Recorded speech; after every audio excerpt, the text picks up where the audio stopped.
Një ditë para festës së Kurban Bajramit, Tetova gjallëron. Thuhet se kjo gjallëri tashmë ka humbur shkëlqimin e dikurshëm dhe se njerëzit më pak harxojnë.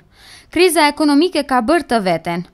Në vendin e caktuar për shitjen e kurbanëve edhe sot vërehej një gjallëri e veçantë. Shumica ishin aty vetëm për të parë, kurse të rrallë ata që dëshironin të blejnë ndonjë kurban.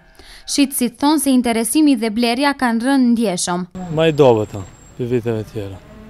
S'ka, nuk dobët shumë. S'ka njerëzit pare, s'ka. Arsia nuk ka kjo arsia, se s'ka njerëzit pa punë kitë, kush dhe blije. Dhe të kesh pare, të dalisht blish. Pa pare, s'mat ku nësjen, që ajo punë kitë. Këtë Bajram dobët është përgjithsi. Që ajo lirë është, si kundra njeriu që ka shpenzimet për ato, kur vind dita nuk paguhet edhe për ato. Si lisht, edhe ajvan ka shumë, edhe për këtë të mëdhejt është pak ma si vjetë ma lisht. Po sigurisht arsia ditë se nuk ka pare.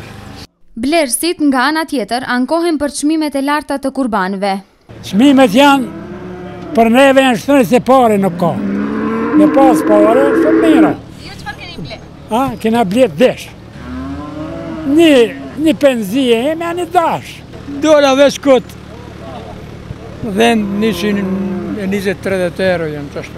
Të arsyeshme janë me i thonë, po Tetova është ma e shtrenjtë për gjithë vendeve, bashkërisht me Gostivarin. Ma nalti ka çmimet. Me marrë dhe në ka Shtipi, ka Kumanova, afër gjysmë e sapit janë, çmimit, afër në gjysmë. Si zakonisht me rastin e kësaj feste edhe organizata të ndryshme humanitare organizojnë prerjen e kurbanëve për të shpërndar mishin për familjet nevojtare. Duket se si vjet edhe organizimet e këtilla humanitare ka shumë pak.